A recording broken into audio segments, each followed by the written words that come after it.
ಕರ್ನಾಟಕದ ಚಿಲ್ಲರೆ ಹಾಗೂ ಸರಕು ವ್ಯಾಪಾರಿಗಳ ಹಿತಾಸಕ್ತಿ ಕಾಪಾಡಿ ನಮ್ಮ ಕರ್ನಾಟಕ ರಾಜ್ಯದ ಸಾರ್ವಜನಿಕರ ಹಿತದೃಷ್ಟಿಯಿಂದ ಅವರವರ ಸಮಸ್ಯೆಗಳಿಗೆ ಸ್ಪಂದಿಸುವುದನ್ನ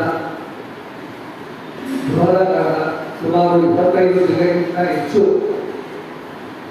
ನಮ್ಮ ರಾಜ್ಯ ಸಂಘಟನೆಯಲ್ಲಿ ಕಾರ್ಯನಿರ್ವಹಿಸುತ್ತಿದ್ದು ಸಕ್ರಿಯವಾದ ರಾಜಸಂಘ ಅಂತ ಇವತ್ತು ನನ್ನ ಜೊತೆ ನಮ್ಮ ಸಂಘದ ಉಪಾಧ್ಯಕ್ಷರು ಮಾಯಣ್ಣ, ನಮ್ಮ ಅಡ್ಮಿನ್ ಸೆಕ್ರೆಟರಿ ಹರೀಶ್ ಅವರು ಹಾಗೂ ನಮ್ಮ ಸಂಘದ ಹಿರಿಯ ಸಲಹೆಗಾರರಾದ ವೇದಪ್ರಾಜಿಯವರು ಹಾಗೂ ನಮ್ಮ ಏನು ಸ್ಟೇಟ್ ಸಂಘದ 5 ಝೋನ್ಸ್ ಇದೆ, ನಮ್ಮ ಈ ಝೋನ್ ಕನ್ವೀನರ್ ಆಗಿ ವೀರೇಶ್ ಅವರು ಬಂದಿದ್ದಾರೆ. ಅವರು ಬೆಂಗಳೂರು ಸೌತ್ ಡಿಸ್ಟ್ರಿಕ್ಟ್ ಪ್ರದೇಶದ ನಮ್ಮ ಉಪಾಧ್ಯಕ್ಷರು ಬೃಹತ್ ಬೆಂಗಳೂರು ಅಧ್ಯಕ್ಷರು ಸಹ. ಹಾಗಾಗಿ ನಮ್ಮ ಜೊತೆಯಲ್ಲಿ ಇವತ್ತು ಬ್ಯಾಂಗ್ಳೂರು ಲೀಡಿಂಗ್ ಎಡಿಟರ್ಸ್ ಬಂದಿದ್ದಾರೆ. ಒಬ್ಬರು ಮೊದಲನೇದಾಗಿ ಯಶೋಪಾರ್ಮ ಮಾಲೀಕರಾದ ಮಹೇಶ್ ಅವರು ಬಂದಿದ್ದಾರೆ. ಶಾಂತಿ ಮೆಡಿಕಲ್ಸ್ ಮಾಲೀಕರಾದ ವಿವೇಕ ಬಂದಿದ್ದಾರೆ. ಇವತ್ತು ದಿನ ನಮಗೆಲ್ಲ ಸೋಷಿಯಲ್ ಮೀಡಿಯಾದಲ್ಲಿ ನೋಡಿದ ಇವತ್ತು ಏನು ಆನ್ಲೈನ್ ಫಾರ್ಮಸಿ ಇನ್ನೂ ನಮ್ಮ ದೇಶದಲ್ಲಿ ಇದು ಅಧಿಕೃತ ಆಗಿಲ್ಲ. 2014 ಮೊದಲನೇ ಬಾರಿಗೆ ಆನ್ಲೈನ್ ಫಾರ್ಮಸಿ ಇದ್ದಾಗಿದೆ ತೊಂದರೆಗಳಾಗುತ್ತೆ ಅಂತ ಪಕ್ಷ ನಮ್ಮ ತಂಡ ಮೊದಲನೇ ಬಾರಿಗೆ ಕರ್ನಾಟಕದಲ್ಲಿ ಟೆಸ್ಟ್ ಪರ್ಚೇಸ್ ಮಾಡಿ ನಾವು ಆ ಒಂದು ವಿವರಗಳನ್ನ ಕಲೆಕ್ಟ್ ಮಾಡಿದ್ವಿ. ಆದರೆ ಮೊದಲನೇ ಬಾರಿಗೆ ಎಲ್ಕಾಟೆಸ್ಟ್.com ಅಂತ ಬೆಂಗಳೂರು ಆಗಿತ್ತು. ಆ ಒಂದು ಸಂಸ್ಥೆಯಿಂದ ಯಾವ ಒಬ್ಬರಿಗೆ ಸಿಗಬಾರ್ದು ಮೆಡಿಸಿನ್ಸ್, ಆ ಮೆಡಿಸಿನ್ಸ್ ನಾವು ಟೆಸ್ಟ್ ಪರ್ಚೇಸ್ ಮಾಡಿದಾಗ ಈಸಿ ಅವೈಲೇಬಿಲಿಟಿ ಆಯಿತು. ಅದನ್ನು ನಾವು ತಿಳ್ಕೊಂಡು ಆಗ ನಾವು ಔಷಧ ಕಂಪ್ಲೇಂಟ್ ಕೊಟ್ಟಾಗ ಮೊದಲನೇ ಬಾರಿಗೆ ಇಡೀ ಭಾರತ ದೇಶದ ಇತಿಹಾಸದಲ್ಲೇ ಮೊದಲನೇ ಬಾರಿಗೆ ನಮ್ಮ ಭಾರತಕ್ಕೆ ಸ್ಪಂದಿಸಿ ಔಷಧಿಗಳು ಆ ಒಂದು ಲೈಸೆನ್ಸ್ ಕ್ಯಾನ್ಸಲ್ ಮಾಡೋದು ಎಲ್ಲ ಆಕ್ಟ್ ವೈಲೇಷನ್ಸ್ ಮಾಡಿದ್ರೆ ಈಗಿನ concern cosmetic act rules violation ಮಾಡಿ ಇವತ್ತು ಅಡಿಷನ್ ಫಾರ್ಮೆಟ್ಸ್ ಅವರು ಸಾರ್ವಜನಿಕರಿಗೆ ವಿತರಣೆ ಮಾಡ್ತಾ ಇತ್ತು. 2014 ಕೋಟಿ ಬಿಸ್ನೆಸ್ ಮಾಡೋದಂತ ಒಂದು ಏನು ದೊಡ್ಡ ಒಂದು ದಂಧೆನ ನಾವು ಸ್ಟಾಪ್ ಮಾಡುವ ಹೆಗ್ಗಳಿಕೆ ನಮ್ಮ ಒಂದು ಸಂಸ್ಥೆಗೆ ಸಿಗುತ್ತದೆ. ನಾವು ಅಷ್ಟೇ ಸುಮ್ಮನಾಗಿಲ್ಲ. 2015 ನಾವು ಈ ವಿಷಯ ತಗೊಂಡು ಡೆಲ್ಲಿಗೆ ಹೋಗ್ವಿ. ಆಗಿನ ಒಂದು ಕೆಮಿಕಲ್ಸ್ ಅಂಡ್ ಫರ್ಟಿಲೈಸರ್ಸ್ ಮಿನಿಸ್ಟರ್ ಈಗ ದೇವರಪಾಡಿ ರಾಮಕುಮಾರ್ ಅವರು ನಮಗೆ ತುಂಬ ಸಪೋರ್ಟ್ ಮಾಡಿ ಈ ಒಂದು ಆನ್ಲೈನ್ ಪಿಡುಗು ಬಂದರೆ ನಮ್ಮ ಸಾಂಪ್ರದಾಯಿಕ ಉಪಯೋಗದಲ್ಲಿ ಸಾರ್ವಜನಿಕರಿಗೆ ತುಂಬ ಅನಾನುಕೂಲವಾಗ್ತದೆ.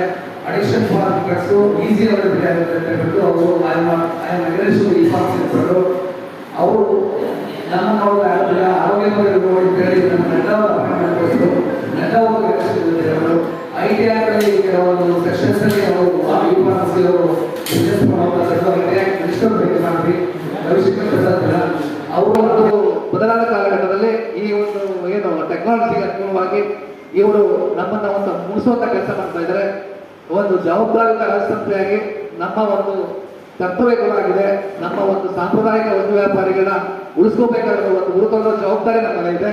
ಹಾಗೆಯೇ ಸಾರ್ವಜನಿಕರಿಗೆ ಗುಣಮಟ್ಟದ ಔಷಧಿಗಳನ್ನು ಸರಬರಾಜು ಮಾಡಬೇಕಂತ ಒಂದು ಏಕೈಕ ಉದ್ದೇಶದಿಂದ ಆನ್ಲೈನ್ ಫಾರ್ಮಸಿಗಳನ್ನು ನೋಡ್ತಾ ಇದ್ರಿ ಯಾವ ರೀತಿ ಡ್ರಗ್ಸ್ ವಿತರಣೆ ಮಾಡ್ತಾ ಇದ್ದಾರೆ, ಯಾವುದೋ ಒಂದು ಅಡೆತಡೆ ಇದೆ. ಫಾರ್ ಎಕ್ಸಾಂಪಲ್, ಈಗ ನಮ್ಮಲ್ಲಿ ಔಷಧಿ ಕೊಡಬೇಕಾದ್ರೆ ಏನೊಂದು ರಿಜಿಸ್ಟರ್ಡ್ ಮೆಡಿಕಲ್ ಪ್ರಾಕ್ಟೀಷನರ್ ಪ್ರಿಸ್ಕ್ರಿಪ್ಷನ್ ಇಟ್ಕೊಂಡು ಬರ್ತಾರೆ. ನಮ್ಮಲ್ಲಿ ಫೇಸ್ ಟು ಫೇಸ್ ನಮ್ಮಲ್ಲಿ ಸಂವಾದ ನಡೆಯುತ್ತೆ. ನಾವು ಅದು ಔಷಧಿ ಬಗ್ಗೆ ತಿಳುವಳಿಕೆ ಹೇಳಿ ಅವರಿಗೆ ನಾವು ಕೊಡ್ತೀವಿ. ಈ ಔಷಧಿ ತಗೋಬೇಕು, ಈ ಔಷಧಿ ತಗೋಬಾರ್ದು, ಎಷ್ಟು ತಗೋಬೇಕು ಅಂತ ನಾವು ಹೇಳ್ತೀವಿ.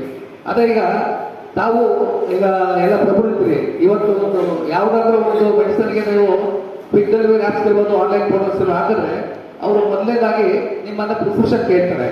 ನಮ್ಮಲ್ಲಿ ಪ್ರಿಸ್ಕ್ರಿಪ್ಷನ್ ಇಲ್ಲ ಅಂತ ಹೇಳ್ತಾರೆ.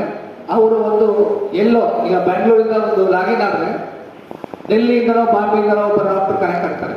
ಅಲ್ಲಿಂದ ಅವ್ರಿಗೆ ಸಿಂಪಲ್ 4-5 ಕ್ವಶನ್ ಕೇಳ್ತಾರೆ. ಆ ಕ್ವಶನ್ಸ್ ಕೇಳ್ಬಿಟ್ಟು ಅವರು ಒಂದು ಪ್ರಿಸ್ಕ್ರಿಪ್ಷನ್ ಜನರೇಟ್ ಮಾಡ್ಕೊಡ್ತಾರೆ. ಅವ್ರು ಬೇಕಾದ ಡ್ರಗ್ಸ್ ಆ ಒಂದು ಈಸಿ ಪ್ರಿಸ್ಕ್ರಿಪ್ಷನ್ ಡೆವಲಪ್ ಆಗೋದ್ರಿಂದ ಅವ್ರಿಗೆ ಈಸಿ ಅವೈಲೇಬಿಲಿಟಿ ಆಫ್ ಮೆಡಿಸಿನ್ ಸಿಕ್ತು. ಅವ್ರು ಡ್ರಗ್ ಅಡಿಕ್ಟ್ ಆಗಿರ್ಬೋದು, ಅವ್ರಿಗೆ ಅಡಿಕ್ಷನ್ ಫಾರ್ಮೇ ಡ್ರಗ್ಸೇ ಕೇಳಿರ್ಬೋದು, ಅದು ಈಸಿ ಆಗುತ್ತೆ. ಆ ಪ್ರಿಸ್ಕ್ರಿಪ್ಷನ್ ನಾವು ಪ್ರಕ್ಯೂರ್ ಮಾಡಿಕೊಂಡು ಸಿಕ್ಕಾಪಟ್ಟೆ ಇದೆ. ಒಂದೇ ಒಂದು ಆನ್ಲೈನ್ ಪೋರ್ಟಲ್ ಇಲ್ಲ, ಇಲ್ಲಿ 100 ಇದೆ. ಎಲ್ಲ ಪೋರ್ಟಲ್ಗೂ ಒಂದು ಪ್ರಿಸ್ಕ್ರಿಪ್ಷನ್ ಅಪ್ಲೋಡ್ ಮಾಡಿ ಅವ್ರಿಗೆ ಎಲ್ಲ ಕಡೆ ಗ್ರಾಪ್ ಮಾಡಿ ಅವರಿಗೆ easy availability of addiction pharma drugs ಸಿಗ್ತಾ ಇದೆ. ಇದರಿಂದ ನಮ್ಮ ಒಂದು ಸಾರ್ವಜನಿಕರ ಜೀವನ ತುಂಬ ಆಗ್ತಾ ಇದೆ. ಯುವ ಜನತೆ ಏನು ಡ್ರಗ್ ಅಡಿಕ್ಟ್ ಆಗ್ತಾ ಇದ್ದಾರೆ ಅವರ ಸಂಖ್ಯೆ ಹೆಚ್ಚಾಗ್ತಾ ಇದೆ. ತಾವು ವಿಷಯಗಳು ನೋಡ್ತಾ ಇದ್ದೀರಾ. ಇದನ್ನ ಒಂದು ತಡೆಯೋ ನಿಟ್ಟಿನಲ್ಲಿ ನಾವು ಸರ್ಕಾರಕ್ಕೆ ಸತತವಾಗಿ ಆನ್ಲೈನ್ ಫಾರ್ಮಸಿ ನಿಲ್ಲಿಸಬೇಕು. ಈ ದುಡ್ಡು ಆಸು ಏನು ಡೆಲಿವರಿ ಮಾಡ್ತಾ ಇದ್ದಾರೆ, ಡೆಲಿವರಿ ಸಿಸ್ಟಮ್ ನಿಲ್ಲಿಸಬೇಕು. ಈ ಡೀಪ್ ಡಿಸ್ಕೌಂಟ್ ಅಡ್ವರ್ಟೈಸ್ಮೆಂಟ್ಸ್ ಏನ್ ಮಾಡ್ತಾ ಇದ್ದಾರೆ ನಮ್ಮ ಒಂದು ಸಾಮಾಜಿಕ ವ್ಯಾಪಾರಗಳಲ್ಲಿ ಅದನ್ನು ನಿಲ್ಲಿಸಬೇಕು. ಇನ್ನೊಂದು ನಮ್ಮ ಒಂದು ಡ್ರಗ್ಸ್ ಅಂಡ್ ಕ್ಲಾಸ್ ಆಕ್ಟ್ ಪ್ರಕಾರ ನಾವು ಬದಲಿ ಔಷಧಿ ಕೊಡೋಂಗಿಲ್ಲ ಇವತ್ತು.